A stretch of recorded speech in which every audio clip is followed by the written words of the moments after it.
तो आज का हमारा टॉपिक होने वाला है एस्ट्रोनॉमिकल टेलीस्कोप।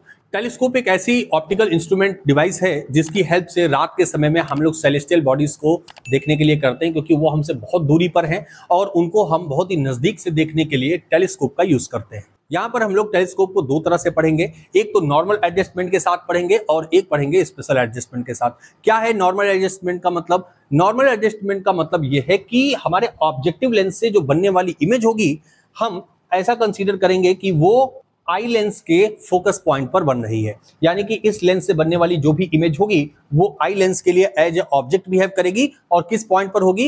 इस आई लेंस के फोकस पॉइंट पर होगी, जिसकी वजह से जो इस आई लेंस से बनने वाली इमेज होगी इन्फिनिटी पर बनेगी। लेकिन अगर स्पेशल केस की बात की जाए तो स्पेशल केस में जो इमेज होगी, यानी कि इस ऑब्जेक्टिव लेंस की जो इमेज होगी, वो इस आई लेंस के फोकस और ऑप्टिकल सेंटर के बीच में बनेगी, जिससे कि जो आई लेंस से बनने वाली इमेज होगी वो डिस्टिंक्ट डिस्टेंस पर बनेगी, जिससे कि इमेज हमारी क्लियर होगी। लेकिन दोनों में डिफरेंस क्या है? तो दोनों में डिफरेंस ये है, जब इमेज हमारी इन्फिनिटी पर बनेगी तो हम उसे काफी देर तक देख सकते हैं, हमारी आईज में कोई भी स्ट्रेस, कोई पेन नहीं होगा, कोई हेडेक नहीं होगा।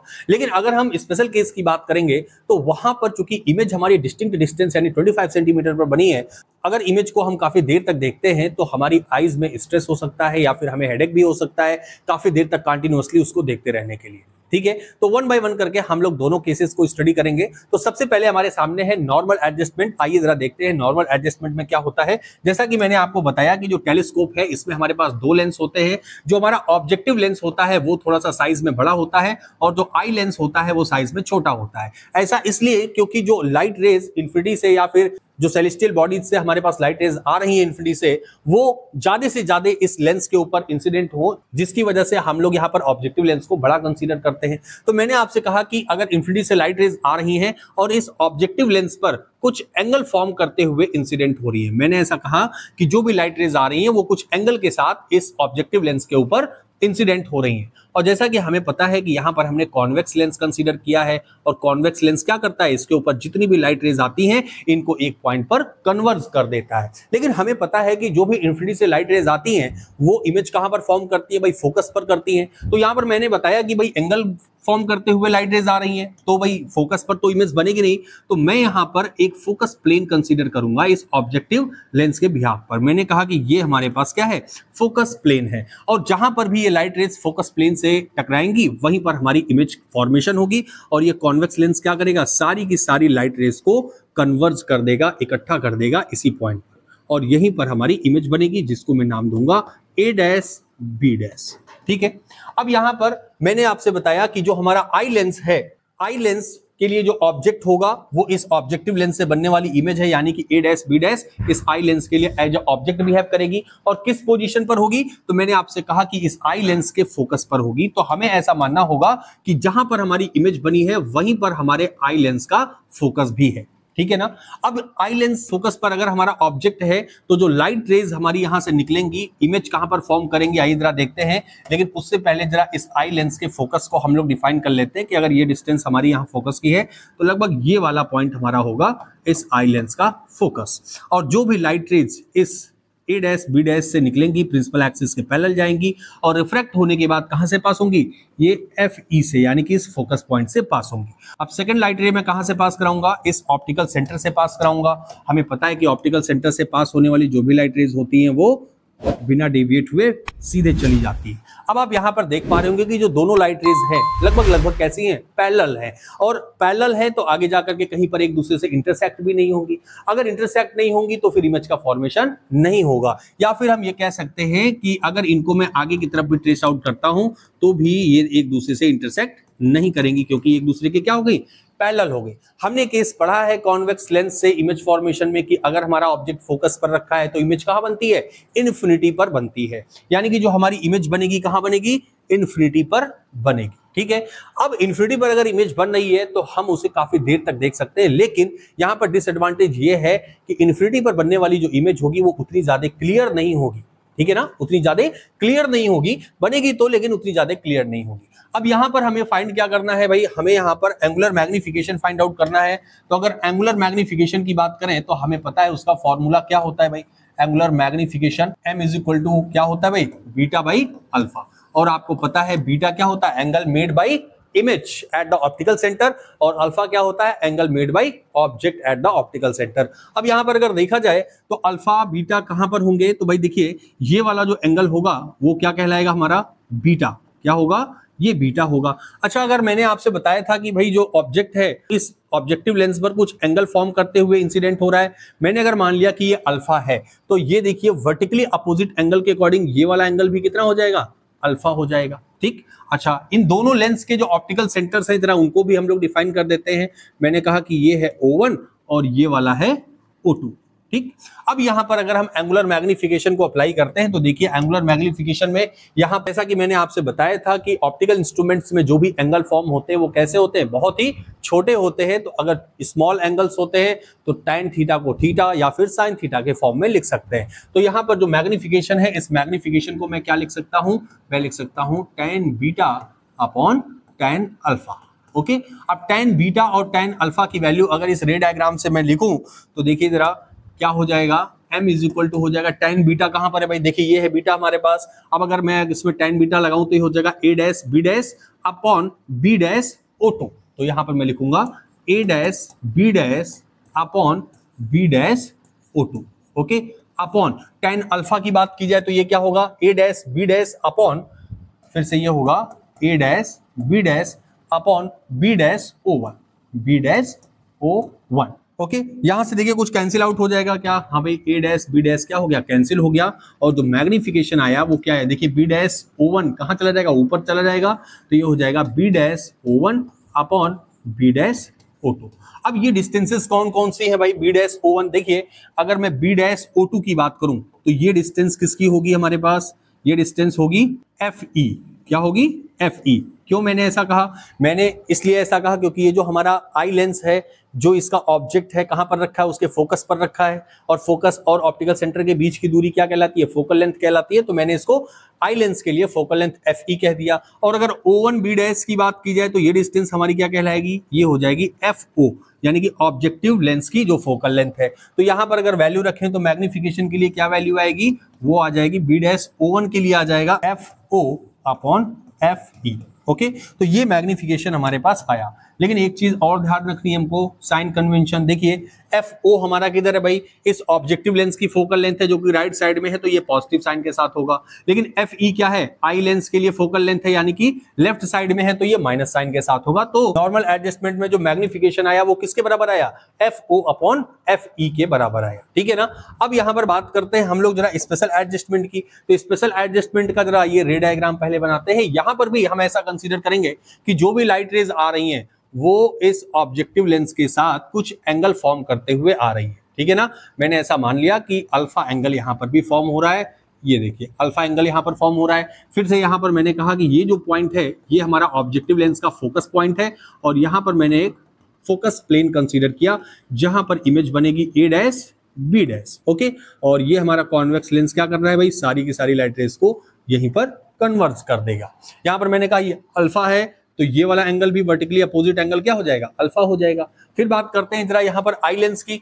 आई लेंस के लिए a डैश b डैश एक ऑब्जेक्ट की तरह बिहेव करेगा, लेकिन यहां पर मैं बात कर रहा हूं स्पेशल एडजस्टमेंट की, यानी कि जो इमेज फॉर्म करनी है हमको कहां पर फॉर्म करनी है, डिस्टिंक्ट डिस्टेंस पर फॉर्म करनी है। और डिस्टिंक्ट डिस्टेंस पर अगर फॉर्म करनी है तो इस ऑब्जेक्ट को इस आई लेंस के फोकस और ऑप्टिकल सेंटर के बीच में मुझे कंसीडर करना होगा। तो मैं ऐसा मानूंगा कि ये वाला जो पॉइंट है वो इस आई लेंस का क्या है, फोकस पॉइंट है, यानी कि FE है। तो सेम डिस्टेंस पर हमको इधर भी फोकस पॉइंट कंसीडर करना होगा। मैंने यहां पर मान लिया ये हमारा FE। a डैश से जो भी लाइट रे हमारी प्रिंसिपल एक्सिस के पैरेलल इस आई लेंस के ऊपर इंसिडेंट होगी, वो रिफ्रैक्ट होने के बाद किधर जाएगी भाई, वो फोकस से पास हो जाएगी इस डायरेक्शन में। फिर सेकंड लाइट रे मुझे कहां से पास करानी है, इस आई लेंस के ऑप्टिकल सेंटर से पास करानी है। तो मैं यहां से सेकंड लाइट रे इस ऑप्टिकल सेंटर से पास कराऊंगा। आप यहां पर देख पा रहे होंगे ये दोनों लाइट रेस कैसी जाती हुई दिख रही हैं, आपको डाइवर्ज होती हुई दिखाई दे रही हैं। तो यहां पर तो इमेज का फॉर्मेशन नहीं होगा, तो मैं क्या करूंगा, इन लाइट रेज को बैक ट्रेस करूंगा पीछे की तरफ, और जहां पर ये दोनों लाइट रेज एक दूसरे को इंटरसेक्ट करेंगी वहीं पर क्या होगा, हमारा इमेज फॉर्म होगा। तो मैंने ऐसा माना कि यहां पर हमारी इमेज बन रही है, जिसको मैंने नाम दे दिया a double dash b double dash. ठीक है ना। देखिए थोड़ा सा ये तिरछा है, लेकिन आप इसको कंसीडर कर सकते हैं कि एज इट इज हमारा रे डायग्राम बनेगा। ठीक है, अब यहां पर भी मुझे क्या करना है, एंगुलर मैग्निफिकेशन फाइंड आउट करना है। तो एंगुलर मैग्निफिकेशन के लिए मैंने यहां पर फिर से माना कि ये वाला जो एंगल होगा वो क्या होगा हमारा बीटा, और अल्फा हमारे पास पहले से ही है। तो एंगुलर मैग्निफिकेशन अगर हम यहां पर फाइंड करें तो देखिए क्या होगा, small m is equal to beta by alpha. और जैसा कि मैंने लिखा कि if angle are very small then we can write that sine theta is theta and tan theta, तो ये हो जाएगा tan beta upon tan alpha. अब यहाँ अगर रे डायग्राम से हम लोग tan बीटा और tan अल्फा की अगर वैल्यू लें तो हमारे पास देखिए क्या वैल्यू आएगी। अगर बीटा की बात करें तो आ जाएगा a dash b dash upon b dash O2 upon a dash b dash upon b dash O1। यहाँ पर देखिए मुझे मानना था ये है हमारे पास O2 और ये है हमारा O1, यानी कि ऑब्जेक्टिव लेंस का ऑप्टिकल सेंटर।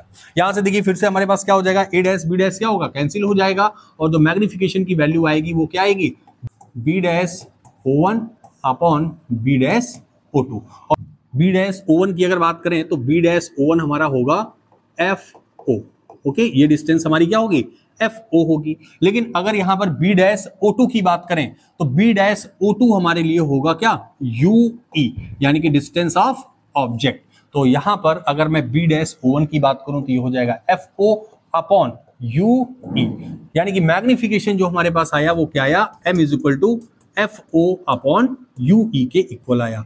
अब अगर यहां पर मेरे पास UE की वैल्यू आ जाए तो फिर बात बन जाएगी, यहां से मैं मैग्निफिकेशन फाइंड आउट कर लूंगा। तो जरा हम लोग लेंस फॉर्मूले का यूज कर लेते हैं। लेंस फॉर्मूला क्या है भाई हमारे पास, 1/f is equal to 1/v minus 1/u। लेकिन ये हम आई लेंस के लिए बात कर रहे हैं तो हम यहाँ पर VE UE लिख देंगे। मुझे किसकी वैल्यू चाहिए, मुझे UE की वैल्यू चाहिए, तो उसके अकॉर्डिंग मैं फॉर्मूला लिखूंगा 1 upon UE is equal to 1 upon VE minus 1 upon FE। Okay, अच्छा ये जो VE है वो क्या है, वो है डिस्टेंस ऑफ इमेज, यानी किसकी बात हो रही है, ये जो हमारा फाइनल इमेज बना है A double dash V double dash, ये है हमारा VE। लेकिन मैंने आपसे कहा कि ये कहां पर बनना है, तो ये बनना है डिस्टिंक्ट डिस्टेंस पर, और डिस्टिंक्ट डिस्टेंस कितनी होती है, 25 सेंटीमीटर के बराबर होती है। लेकिन मैंने आपसे भी बताया था साइन कन्वेंशन अगर देखेंगे तो ये VE इज इक्वल टू क्या होता है, -d के बराबर होता है। जब हमने कंपाउंड माइक्रोस्कोप किया था वहां पर भी मैंने आपको ये चीज बताई थी। तो इस VE की जगह पर मैं क्या लिख सकता हूं, मैं यहां पर -d लिखूंगा, ये हो जाएगा -d माइनस 1 अपॉन FE। अगर इस इक्वेशन में मैं माइनस कॉमन ले लेता हूं तो ये हो जाएगा UE is equal to -1 upon d plus 1 upon FE। Okay, अब यहां से ये वाली जो वैल्यू है 1 अपॉन UE की, ये वैल्यू अगर मैं इस वाले इक्वेशन में पुट कर देता हूं तो देखिए क्या आएगा हमारे पास, ये वैल्यू मैं यहां पर पुट कर रहा हूं तो मैग्निफिकेशन जो आएगा वो आएगा FO ब्रैकेट में, यहां पर भी माइनस था, यहां पर भी माइनस है, तो माइनस माइनस क्या हो जाएगा, प्लस हो जाएगा, और ये वैल्यू आ जाएगी हमारे पास 1 upon d plus 1 upon FE।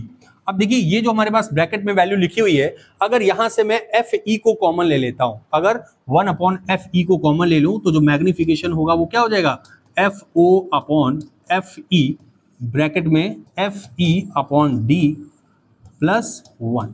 ये जो हमारे पास फाइनल इक्वेशन आया यही क्या है, एस्ट्रोनॉमिकल टेलीस्कोप के स्पेशल एडजस्टमेंट के लिए मैग्निफिकेशन का फॉर्मूला है। ठीक है ना, यहां से अगर आपसे पूछा जाता है कि भाई बताओ कि जो स्पेशल एडजस्टमेंट का टेलीस्कोप है उसमें जो हमारी इमेज है वो कितनी ज्यादा मैग्नीफाइड बनेगी, तो हम लोग इस फॉर्मूले से फाइंड आउट कर सकते हैं कि हाँ भाई इतनी मैग्नीफाइड इमेज हमारा टेलीस्कोप बनाएगा। ठीक है, तो यहां पर हम लोगों ने दोनों केसों के बारे में स्टडी किया। एक तो हमारा नॉर्मल एडजस्टमेंट था, नॉर्मल एडजस्टमेंट में आपने देखा कि जो हमारा ऑब्जेक्टिव लेंस से बनने वाला इमेज है वो आई लेंस के फोकस पर रखा हुआ है, जिससे कि इस ऑब्जेक्ट की इमेज जो बन रही है वो आई लेंस से कहां बन रही है, इन्फिनिटी पर बन रही है, और इन्फिनिटी पर बनने वाली जो इमेज होती है हम उसको काफी देर तक देख सकते हैं इजिली बिना किसी स्ट्रेस के। लेकिन अगर स्पेशल केस की बात की जाए तो स्पेशल केस में हमने कहा कि जो ऑब्जेक्टिव लेंस से बनने वाली हमारी इमेज है उसको मैंने आई लेंस के फोकस और ऑप्टिकल सेंटर के बीच में रखा, जिससे कि इसकी इमेज एक डिस्टिंक्ट डिस्टेंस पर बनी और बहुत ही ज्यादा क्लियर बनी। लेकिन अगर मैं इसको काफी देर तक देखता हूं तो हमारी आईज में स्ट्रेस हो सकता है, हमें हेडेक हो सकता है, हमारा सर दर्द हो सकता है, तो इस वजह से हम इसे ज्यादा देर तक नहीं देख सकते। और कितना मैग्नीफाइड इमेज हमारी बनी है तो हम इस फॉर्मूले से पता कर सकते हैं कि हमारी जो इमेज है वो कितनी ज्यादा मैग्नीफाइड है। तो मैं उम्मीद करता हूं कि आपको ये दोनों एस्ट्रोनॉमिकल टेलीस्कोप के टॉपिक समझ में आए होंगे। अगर आपको अच्छा लगा तो प्लीज मेरे साथ जुड़े रहिए, बने रहिए। मिलते हैं अगली वीडियो में, तब तक के लिए थैंक यू वेरी मच।